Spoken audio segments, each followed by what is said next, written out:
The sound of waves breaking against the submarine's hull was the only noise cutting through the silence of that moonless night in the Pacific. Inside the cramped vessel, 6 men checked equipment that most high command officers considered a complete joke: improvised breathing bags, rubber fins, and something their own instructors had called the stupidest method of approaching the enemy we've ever seen: a floating structure made of bamboo, palm leaves, and marine debris, designed to look exactly like what was commonly seen drifting in tropical waters: ocean garbage. At that moment, none of them knew that in the coming hours they would prove the skeptics completely wrong. None of them imagined that this night would forever change how maritime special operations would be conducted, and none of them could predict that 9 Japanese sentries would never see another dawn.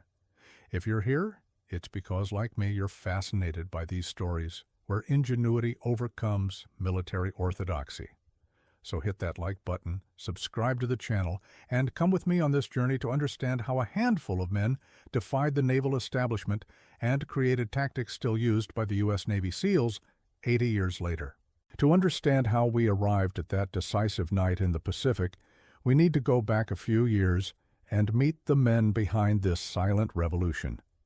The story begins not on a battlefield but in a hotel pool in Washington, D.C.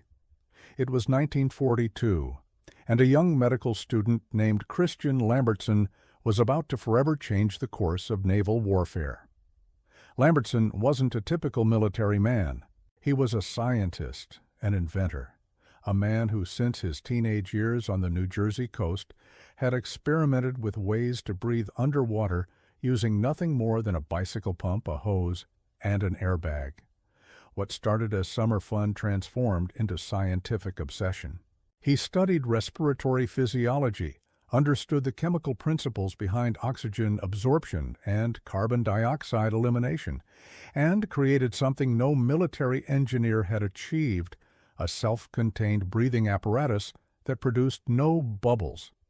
This might seem like a minor detail to anyone who's never needed to approach an enemy ship undetected, but think about it for a second.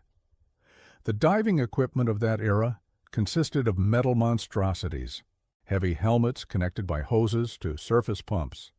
The diver was tethered within a few meters of the support boat, and each breath released a cascade of bubbles that rose to the surface like a beacon signaling someone's down here. For clandestine operations, it was useless. Lambertson presented his invention first to the Navy. The response was a resounding no. Officers at the Naval Experimental Diving Unit looked at that strange apparatus, at that medical student full of ideas, and dismissed both. The Navy had its methods. It had its traditions. It didn't need some kid telling them how things should be done, but where the Navy saw only a nuisance, others saw potential. The Office of Strategic Services, the OSS, the Intelligence and Special Operations Agency that was the precursor to the CIA, had a different mindset. The OSS was created by William Donovan, a lawyer and former Army colonel who understood that modern wars wouldn't be won just with battalions marching in straight lines. They'd be won with infiltration, sabotage, operations that military manuals couldn't even imagine. When Lambertson demonstrated his LAR-U, Lambertson Amphibious Respirator Unit, in the Omni Shoreham Hotel pool, the OSS men were fascinated. He dove, swam from one side to the other, remained submerged for long minutes, and when he surfaced, the water's surface was completely calm. No bubbles, no trace. To the trained eyes of Special Operations officers, this was pure gold. The OSS immediately established its Maritime Unit, a division dedicated to maritime infiltration, naval sabotage, and development of specialized equipment. The official mission was to infiltrate agents and supply resistance groups by sea, conduct maritime sabotage, and develop specialized maritime surface and subsurface equipment and devices. Lambertson was commissioned as a first lieutenant in the Army Medical Corps and assigned to develop the diving element of this unit. Training began at Camp Pendleton, California, with the best swimmers the OSS could recruit. Surfers, spearfishermen, competitive swimmers, men who knew the ocean as well as they knew their own hands. From there they moved to the crystal waters of Catalina and finally to the Bahamas, where water temperature and visibility allowed intensive training year-round. These men developed what we now know as limpet mine attack tactics. The idea was elegantly simple in theory and brutally difficult in practice. Swimmers equipped with closed-circuit rebreathers would approach anchored or docked enemy ships, attach explosive charges to the hulls, and disappear before anyone noticed their presence. The concept was refined during months of exhaustive training. Every movement was analyzed, every potential detection point was identified, and countermeasures were developed. But there was a problem the combat swimmers couldn't solve with diving equipment. The problem of initial approach. Think about the situation. You need to attack an enemy coastal installation. There are sentries and watchtowers. There are patrols walking the beach. There are searchlights sweeping the waters. If you approach by boat, you'll be heard. If you swim, you'll be seen. A swimmer's head breaking the water's surface is surprisingly visible, even on dark nights. The Japanese in the Pacific had become especially paranoid after the first American commando raids. Sentries shot at anything moving in the water. It was in this context that an idea emerged that was initially ridiculed. The proposal was so simple, it seemed stupid. Instead of trying to hide the swimmers, why not disguise them as something the Japanese would see frequently and ignore? Something so common in tropical waters, it wouldn't merit a second look. Floating debris. The Pacific Ocean was full of wreckage, tree trunks torn from islands by storms, clumps of marine vegetation, remains of vessels sunk by war action, pieces of military equipment lost in shipwrecks. Ocean currents carried this material for hundreds of kilometers. Coastal sentries saw dozens of these garbage clusters drift by every day. Eventually, they stopped paying attention. The proposal was to build rafts that mimicked exactly that appearance. Structures of bamboo and woven wood covered with palm leaves, seaweed, pieces of fishing net, and any other debris that looked like it had been dragged by the sea. The swimmers would remain partially submerged inside or alongside these structures, moving slowly with the currents as they approached the target. To an observer on land, it would be impossible to distinguish the camouflaged raft from any other piece of ocean garbage. When the idea was presented to superior commanders, the reaction was predictable. Ridiculous! You want to send our men to their deaths disguised as a pile of trash? This will never work. Traditional officers simply couldn't conceive of a military operation based on something so primitive, so non-regulatory, so contrary to everything they'd learned in the academies. The concept was officially rejected. Combat swimmers should use approved methods: nighttime approach with submarines, distant launch by torpedo boats, or infiltration through deserted beaches kilometers from the objective, followed by long overland marches. Methods that worked in some scenarios but were completely inadequate for others, especially for well-defended targets where every land approach was covered by overlapping fields of fire. But the men of the maritime unit weren't known for accepting no as an answer. The spirit of the OSS was precisely one of innovation, of challenging conventions, of finding solutions where others saw only impossibilities. Some special operations officers who had worked directly with the swimmers understood the technique's potential. They knew that sometimes the simplest ideas were the most effective, and they knew that the only way to prove the concept was to test it in real combat. The opportunity arose in the fall of 1944. The Americans were advancing through the Central Pacific, island hopping in a campaign that consumed resources and lives in staggering quantities. Each Japanese position was a fortress that needed to be taken meter by meter. The defenders fought with suicidal determination, often preferring death to surrender. And before each amphibious landing, There was the critical intelligence question, knowing exactly what awaited the troops when they reached the beach.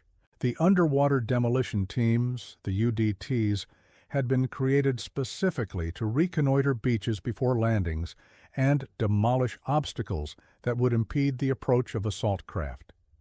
These men were extraordinarily brave, swimming to defended beaches while shots zinged over their heads and mortars exploded around them.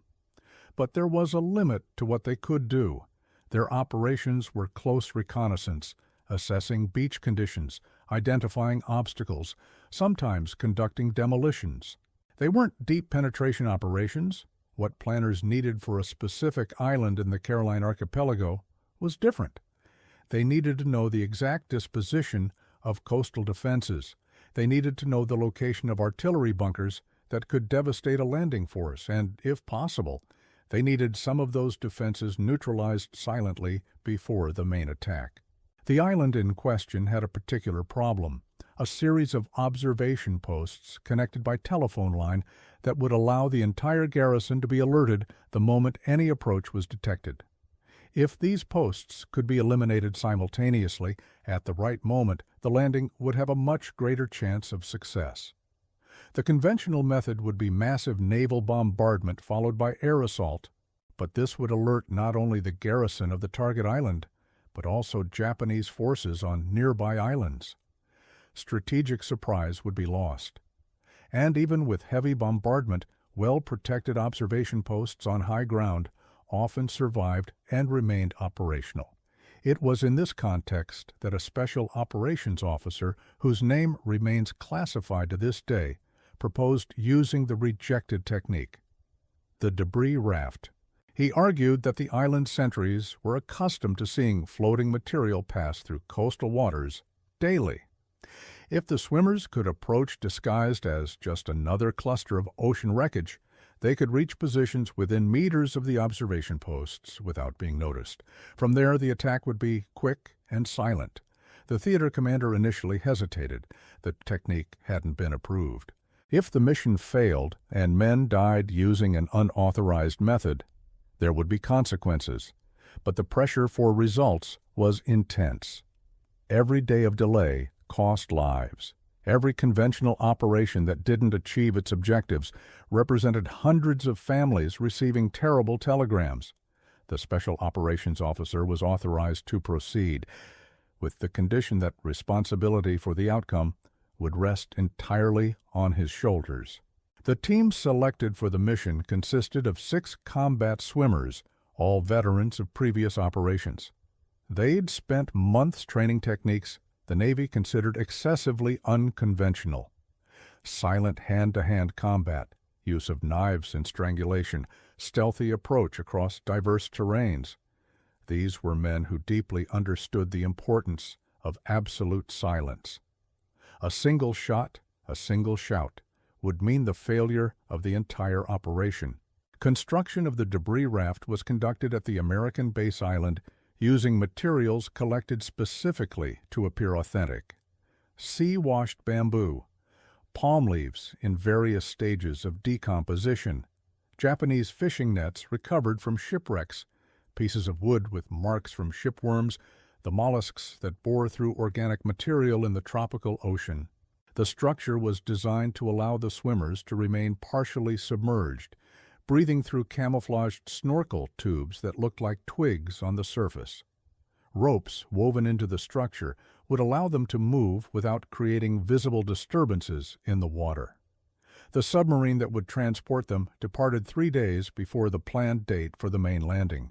The voyage was tense. Submarines in the Pacific in 1944 faced constant dangers, minefields, Japanese air patrols, destroyers equipped with increasingly sophisticated sonar. The swimmers spent most of the time reviewing their equipment and studying aerial photographs of the objective. Each identifiable sentry had been given a number. Each patrol route had been timed. Each shadow zone, areas not covered by direct observation, had been mapped. The final approach began 2 hours before midnight. The submarine surfaced 3 kilometers from the coast, far enough to avoid visual detection, but close enough that the swimmers could cover the distance in reasonable time. The raft was inflated and assembled on the surface in a matter of minutes. Each team member knew their specific function in this phase. Equipment was checked one last time. Combat knives, silent and lethal. Ropes for strangulation. Plastic explosives for demolition of communications equipment after sentry elimination. Nothing that made noise, nothing that gleamed. The raft was launched, and the 6 men took their positions. 4 of them would stay inside the structure, only their heads emerging among the false debris. 2 would swim, submerged alongside, ready to react to any unexpected threat. Movement toward the coast would be slow and deliberate. The raft should appear to be merely drifting with the current, like any other piece of ocean garbage. The first 2 hours were of absolute tension. The moon had set completely, and the darkness was so dense the swimmers could barely see each other. They navigated by compass, using the coastline as reference only when stars provided enough light to distinguish the outline of mountains against the sky. The sound of waves breaking on the beach grew gradually. And then the first test. A searchlight from the coast swept the water's surface. The beam of light passed less than 50 meters from the raft. The swimmers remained completely motionless. Any movement, an arm adjusting position, a hand pushing seaweed from a face, could create a gleam or pattern that would attract attention. Seconds felt like hours. The searchlight moved slowly, paused, and then continued its programmed sweep. The raft was invisible. Just another cluster of debris in an ocean full of them. After this first sweep, 2 other searchlights crossed the area where the raft drifted. The swimmers maintained absolute discipline. The technique worked. 80 years of naval doctrine said it was impossible to approach a well-defended position this way, and here they were, proving the manuals wrong. The raft reached the coastal rock shortly after 2 in the morning. The swimmers anchored it in a small cove protected from direct observation by the watch posts. From here on, they'd move on foot, or more precisely, crawling. Each man knew exactly which target was his responsibility. The observation posts were distributed along a perimeter of approximately 400 meters. Eliminating all of them simultaneously would require precise coordination. A watch had been synchronized. At exactly 03:00 Schwarm, action would begin. The next 45 minutes were an exercise in superhuman patience. Moving silently through unknown terrain in the dark, carrying equipment without making the slightest noise, is one of the hardest things a human being can attempt. Every dry branch on the ground was a potential trap. Every loose rock could generate a sound that would alert the enemies. The swimmers had trained extensively for this, but training is one thing. The reality of combat with adrenaline pumping and the awareness that a mistake would mean death is completely another. 2 of the operators moved along the coastline, using rocks as cover. 2 others climbed a small elevation that gave access to the upper posts. The remaining 2 stayed in reserve position, ready to intervene if something went off plan. Communication between groups was impossible. Any sound would be catastrophic. Everything depended on synchronized watches and absolute trust that each man would do his part at the exact moment. At 2:55, everyone was in position. 5 minutes to check one last time the status of targets. The first pair could see 3 sentries at an elevated observation post. 2 appeared to be talking in low voices. A third was leaning against a wall, possibly dozing. Poor discipline. Understandable after months of monotonous tedium watching an ocean that never seemed to bring threats.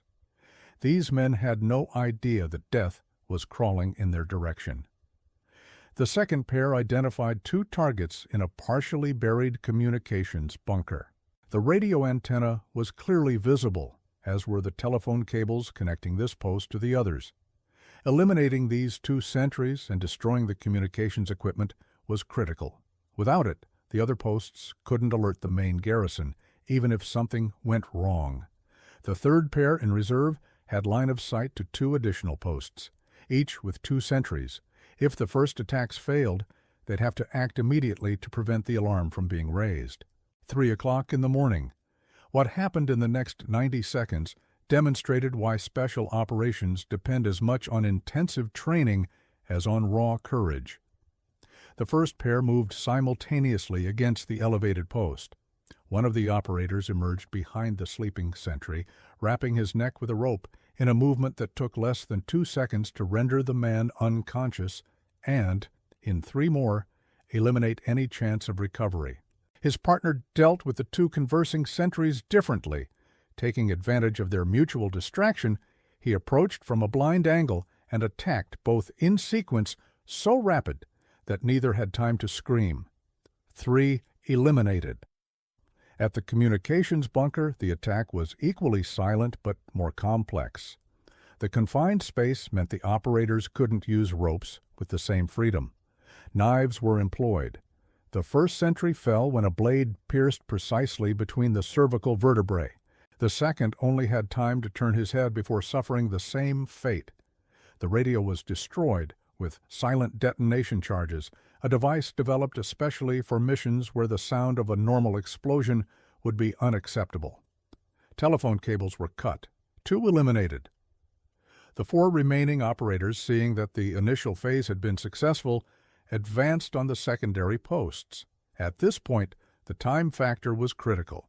If any sentry at the remaining posts realized that communications had been cut, they'd try to alert the garrison by other means, perhaps running to the main barracks, perhaps firing a warning shot.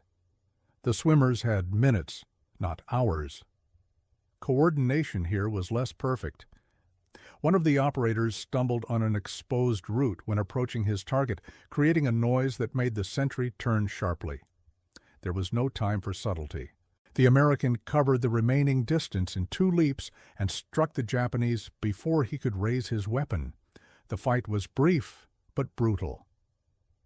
Both men rolled on the ground for seconds before the operator achieved dominant position and applied the definitive technique.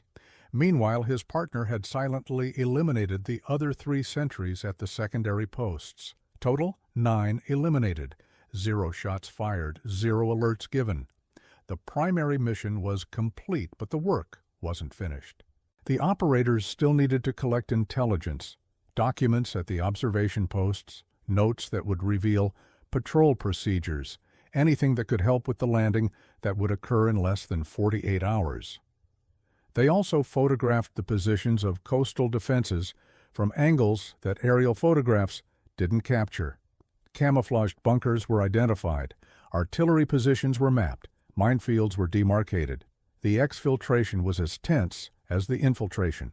The bodies of the sentries were positioned to appear as if they were still at their posts, sitting, leaning, as if they'd fallen asleep on duty. This would give the Americans additional hours before the alarm was raised. The debris raft was waiting where it had been left. The swimmers entered the water and began the slow return journey. The submarine recovered them shortly before dawn. The captain had received orders to wait until the last possible moment before submerging, given the value of the intelligence the swimmers carried. When the 6 men climbed through the hatch, wet, exhausted, but completely unharmed, it was a moment no one aboard would forget. The information they brought was immediately incorporated into landing plans. When the main assault forces arrived 40 hours later, they faced significantly less resistance than expected. The observation posts still appeared operational. No one had discovered the sentries were dead until it was too late. The communications bunker was silent. The coastal defenses that should have covered the beach with crossfire were neutralized by precise bombardment based on data collected by the swimmer team. American casualties in that landing were a fraction of what planners had feared, and all because 6 men, equipped with nothing more than knives, ropes, and a raft, made to look like ocean garbage, had done the impossible. When the operation reports reached the superior commanders who had initially rejected the technique, there was an eloquent silence. There's no record of formal apologies. What exists is record of policy change. The debris raft, and variations of the concept, was quickly incorporated into the repertoire of approved tactics for maritime special operations. More than that, the mission validated the entire concept of what combat swimmers could accomplish. They weren't just men who could swim well and place explosives on ship hulls. They were versatile operators, capable of deep penetration, advanced reconnaissance, and direct action against high-value targets. They were exactly the kind of warriors William Donovan had envisioned when he created the OSS, professionals who combined extraordinary physical capability with tactical intelligence and willingness to do what others considered impossible. The war in the Pacific continued for almost another year after this operation. The combat swimmers of the OSS and UDTs participated in dozens of other missions, some successful, others that cost precious lives. Each operation brought lessons that were incorporated into the collective body of knowledge. Techniques that worked were refined, techniques that failed were discarded, and innovation, the willingness to try approaches that manuals didn't anticipate, remained at the center of everything. When President Truman dissolved the OSS in 1945, it seemed all that knowledge would be lost. But the men who had developed these capabilities didn't disappear. Some returned to civilian life. Others, like Christian Lambertson, continued developing diving technology that would be used not only by military personnel, but eventually by recreational enthusiasts around the world. And some remained in the armed forces, determined to keep alive the skills they'd learned at such cost. In 1947, Lieutenant Commander Douglas Fain of the Navy realized the underwater demolition teams were at risk of being deactivated. Post-war military budgets were being drastically cut, and units that seemed to have no obvious peacetime application were easy targets for accountants.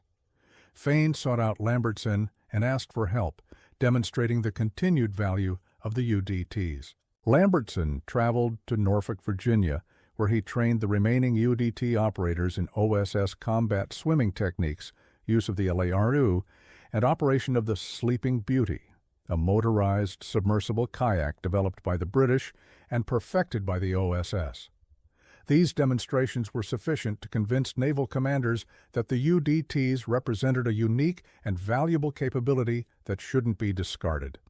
The UDTs survived, and in 1962, when President Kennedy ordered the creation of dedicated Special Operations Forces to face Cold War threats, the Navy SEALs were born directly from this lineage.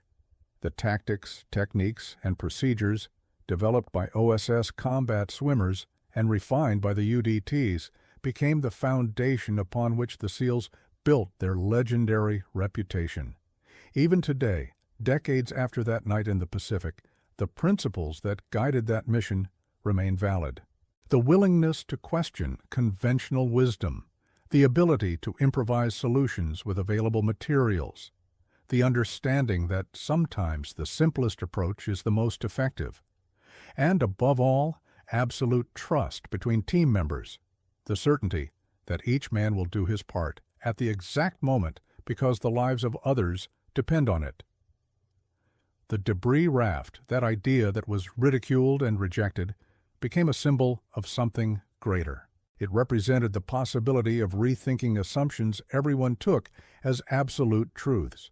It showed that innovation often comes not from large institutions, but from individuals willing to challenge the status quo, even when it means facing disapproval from superiors. The 9 sentries who died that night never knew what hit them. They didn't see the attackers approaching because they were looking for threats that matched their expectations. Boats, visible swimmers, ground patrols. They weren't looking for a pile of floating garbage, and that was precisely the lesson. In war, and perhaps in any competition where there are intelligent adversaries, the ability to do the unexpected often matters more than superior brute force. The men who conducted that mission returned to their lives after the war. Some became businessmen, others continued military careers. A few wrote memoirs that were published decades later, when the war's secrets could finally be revealed. But all carried with them the memory of that night, the tension of the approach, the controlled violence of the seconds of action, the silent euphoria of successful exfiltration. More than 80 years have passed. Special operations technology has evolved in ways those pioneers couldn't even imagine. Swimmer delivery vehicles are now sophisticated mini-submarines. Night vision equipment transforms darkness into complete tactical advantage. Satellite communications allow real-time coordination between teams kilometers apart. Drones provide previously unthinkable surveillance, but the essence remains. Men and Narisni Akeno, and now women too, with extraordinary training, unwavering determination, and willingness to do what others consider impossible. Operators who understand that missions often require creativity beyond what any manual can prescribe. Warriors who know that sometimes, to win, you need to think not like a soldier, but like a piece of ocean garbage. The story we've told today deserves to be remembered not just as a historical curiosity, but as a reminder of what's possible when individuals refuse to accept artificial limitations. The officer who proposed the debris raft faced ridicule. He was told his idea was stupid, impossible, contrary to all established doctrine. He could have given up. Most would have given up. But he didn't give up. He found a superior willing to take the risk. He assembled a team of men as stubborn and capable as himself. And when the opportunity arose, he executed the mission with precision that transformed skeptics into supporters. This is the real story behind the provocative title. They banned his floating debris raft until it dropped 9 sentries. It's not an exaggeration. It's simply what happened when innovation faced bureaucracy, and innovation won. For students of military history, for special operations enthusiasts, for anyone fascinated by the human capacity to overcome seemingly insurmountable obstacles, this is a story that deserves to be told and retold, because it reminds us that the most difficult barriers to overcome often aren't physical, they're mental, they're institutional, they're the "we've always done it this way" and the "that will never work" that prevent more progress than any enemy defense. The OSS combat swimmers understood this. Lambertson, with his breathing apparatus rejected by the Navy, understood this. And the unknown officer who insisted on the debris raft, despite all opposition, certainly understood it better than anyone. The next time you look at the ocean, think of those men. Think of them slowly approaching a hostile coast, hidden among palm leaves and sea-washed bamboo. Think of the courage necessary to trust your life to improvise camouflage while searchlights sweep the water around you. Think of the discipline to remain absolutely motionless when everything in you screams to move, to react, to do something. And think about what's possible when ordinary people refuse to accept that something is impossible, simply because it's never been done before. That's the true lesson of the debris raft. It's not about military equipment. It's not about infiltration tactics. It's about the mindset that allows you to look at a problem everyone considers solved and ask, what if we did it differently? The 9 Japanese sentries who died that night were soldiers fulfilling their duty. They deserve the respect due to any combatant who serves their nation. But their silent elimination allowed hundreds of other soldiers, American and Japanese, to survive a battle that otherwise would have been much bloodier. The brutal mathematics of war often works this way. Some deaths can prevent many others. And in the end, that's what the debris raft accomplished. A simple idea, flawless execution, and results that changed not just one battle, but an entire combat doctrine. Today's SEALs carry that heritage every time they dive into hostile waters. The lineage is direct and unbroken, from the OSS combat swimmers through the UDTs to the special operations operators of the 21st century. It's a lineage of innovators, of nonconformists, of men and women who look at the impossible and see just another problem waiting for a solution.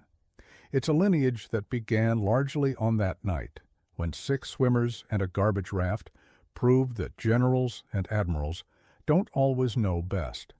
And it's a story that, thanks to researchers, historians, and veterans willing to share their experiences, we can finally tell in its entirety. A story of courage, ingenuity, and the absolute refusal to accept limits imposed by those who simply couldn't imagine a world different from what they knew. The debris raft entered history, and the 9 sentries it helped eliminate. They entered eternity as a reminder of what happens when we underestimate adversaries willing to do the unimaginable. May this be a lesson we never forget.